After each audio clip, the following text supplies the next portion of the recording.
you need for automating a factory? So there are like about 6 or 7 different attributes. One is collecting data from sensors.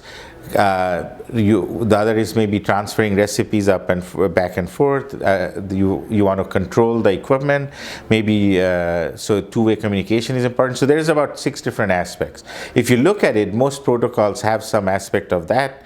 The GEM protocol, that semiconductor, that does all of it, right? So if I were in your shoes, then I would just take the protocol that works, then work with the equipment vendor to make sure that they upgrade the equipment or provide the protocol on the equipment, and then work with a software vendor that provides a platform that can connect to that equipment in a matter of hours. There is no reason why a standard protocol needs to be programmed or takes days or months.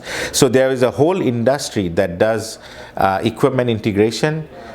In my opinion, that's not required, because if you're using a standard, you should be able to talk to the machine, figure out what it can do, and do that. So that's kind of what I would say, that a whole line can be done in a matter of an afternoon.